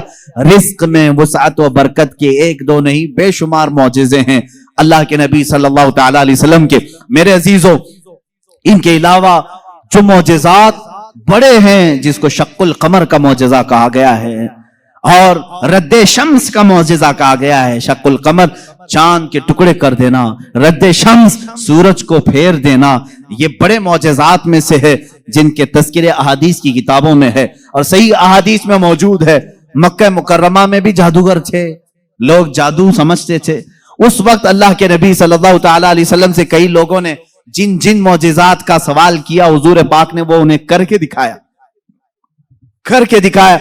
एक अराबी शख्स, एक देहाती आया और उसने कहा ऐ मोहम्मद अरबी सल्लल्लाहु ताला अलैहि वसल्लम, मैं आपको अल्लाह का रसूल कैसे मान लूं? मेरी अकल है, आप किसी उस्ताद के पास नहीं गए, मैंने कभी आपके मुतालिक सुना नहीं कि कोई उस्ताद आपको पढ़ाया, फिर भी आपके जुबान से जो अल्फाज निकलते हैं वो कमाल के हैं। बहरहाल मैं आपको अल्लाह का रसूल कैसे तस्लीम करूं? हुजूर पाक सल्लल्लाहु ताला अलैहि वसल्लम ने उससे पूछा कि क्या मैं तुझे ये सामने वाले दरख्त से कहलवा दूं कि मैं अल्लाह का रसूल हूं, तू मान लेगा? उसने कहा हाँ मान लूंगा, दरख्त भला बात भी कर सकता है। हुजूर पाक सल्लल्लाहु अलैहि वसल्लम ने फरमाया जा उस दरख्त से कह दे अल्लाह के रसूल बुला रहे हैं। हुजूर ने नहीं बुलाया, उस देहाती से कहा, ये बात तवज्जो चाहता हूं, इस नुक्ते को समझो। हुजूर हुक्म दे दरख्त आ जाना चाहिए ना। हुजूर ने फरमाया उस देहाती से जो देखने आया था, जा तू खुद बोल कि अल्लाह के रसूल बुला रहे हैं। वो गया देहाती, दरख्त को मुखातिब करके कहा ऐ दरख्त तुझे अल्लाह के रसूल बुला रहे। हदीस पाक में वो दरख्त अपनी जड़ों समेत बाहर आया। काफी बड़ा दरख्त है, और झूमते हुए जैसे पिंडलियों पर इंसान चलता है, बारगाह मुस्तफा में आया और ऐसे झुका जैसे इंसान रुकू में झुकता है। और उसके बाद उस दरख्त से आवाज आने लगी, अशहदु अन्नका रसूलुल्लाह, गवाही देता हूं कि आप अल्लाह के रसूल हैं। अल्लाह के नबी सल्लल्लाहु अलैहि वसल्लम ने फरमाया, दरख्त तो अपने मकाम पर वापस चला जा। वो दरख्त फिर वही चला गया जहां था वहीं। आज भी मक्का मुकर्रमा में उस दरख्त की जगह पर एक मस्जिद बनाई गई है। ये तुर्कियों की बदौलत बनी थी, वहाबियों की बदौलत नहीं। उस मस्जिद को मस्जिद शजरा कहते हैं, दरख्त वाली मस्जिद। उस देहाती ने बाद में कहा, ऐ अल्लाह के रसूल, जब दरख्त आपको अल्लाह का रसूल मानते हैं और सजदा करते हैं, उनसे ज्यादा हक तो इंसानों का है। मैं सजदा करूं आपको, मैं अल्लाह का रसूल मानूं। अल्लाह के नबी ने फरमाया, अल्लाह ने अपने अलावा किसी और के लिए सजदा हलाल नहीं किया, सजदा सिर्फ अल्लाह का होगा। हाँ, उसने कलमा तैयबा पढ़ा और ईमान लाया। मैं यहां बताना चाहता हूं, मौजज़ा वो है रसूल जो कह दे वो हो जाए। लेकिन यहां तो रसूल ने दरख्त को नहीं कहा, इस देहाती ने जाकर कहा। वो भी अभी ईमान नहीं लाया था, ईमान लाने से पहले जाकर कहा, ऐ दरख्त तुझे रसूल बुला रहे हैं। पता चला रसूल का गुलाम जो होता है, रसूल से जिसकी निस्बत हो जाए, जिसका कनेक्शन मजबूत हो जाए, वो भी अगर मखलूकात को हुक्म दे दे तो उसके हुक्म की वो पाबंदी करते नजर आते हैं।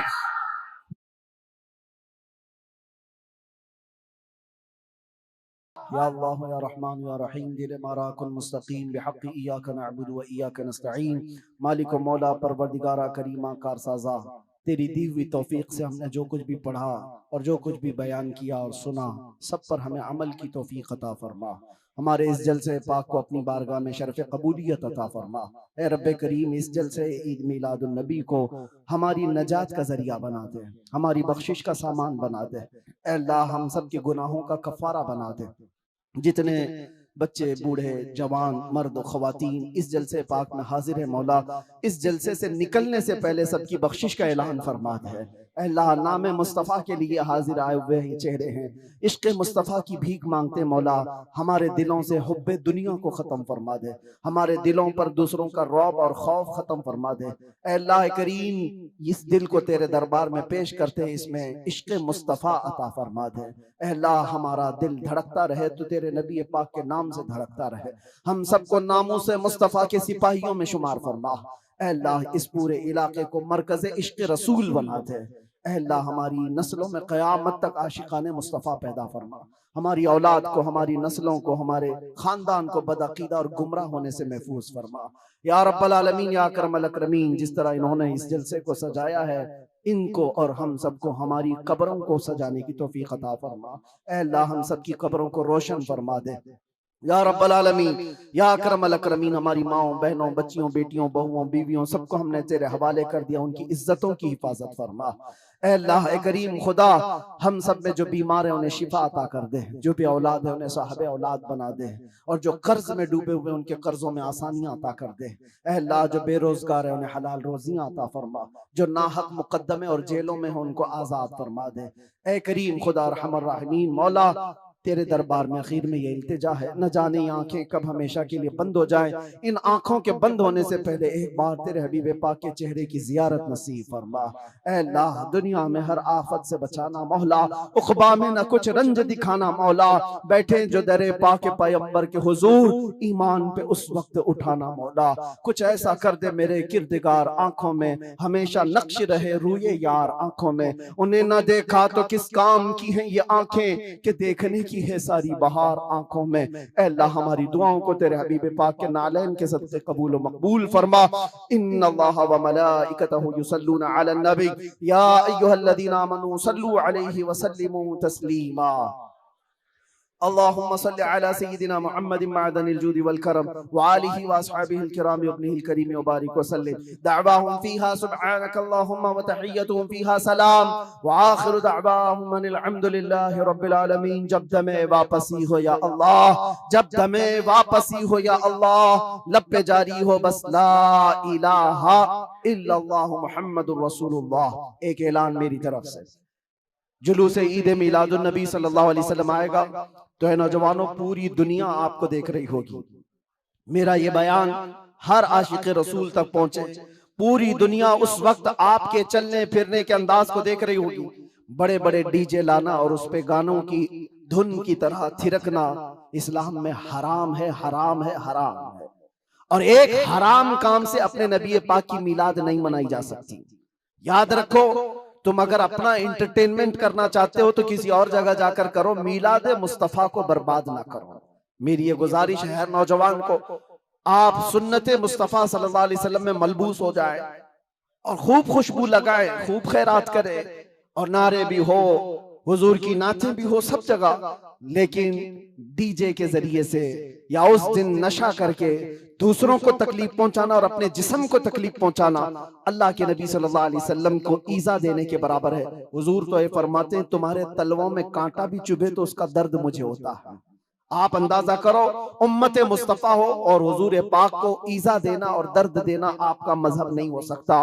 उस दिन रोजा भी रख सकते हैं, खैरात भी कर सकते हैं, इश्क़ मुस्तफा के नगमे भी सुना सकते हैं और जो गरीब हो, कमजोर हो, उनको उठा भी सकते हैं और बूढ़ों का बोझ भी उठा सकते हैं। मिलाद मनाने के बहुत तरीके हैं, जरूरी नहीं कि डीजे पर नाचना ही और जुलूस में निकल करके थिरकना ही और झंडे फहरा करके लोगों को तकलीफ देना, आग उछालना, ये सब गैरों की तरफ से आए हुए रस्म रिवाज है। मैं गुजारिश करता हूं कि ऐसी किसी भी रस्म रिवाज से मिलाद मुस्तफा के जुलूस को नापाक न करो, और अगर कोई करता है तो उसे रोकने की कोशिश करो। तुम अपने बाप का इस तरह मना लेना या तुम्हारे बेटे का कर लेना, मगर मुस्तफा करीम के मिलाद को नापाक होने नहीं देना। इंशाअल्लाह जुलूस ईद मिलाद 1500 साल जो आ रहा है उसको इस तरह से मनाएंगे कि इश्क़ मुस्तफा की खुशबू हर गली कूचे में हम पहुंचाएंगे इंशाअल्लाह। लब्बैक या रसूल अल्लाह, लब्बैक या रसूल अल्लाह, लब्बैक या रसूल अल्लाह।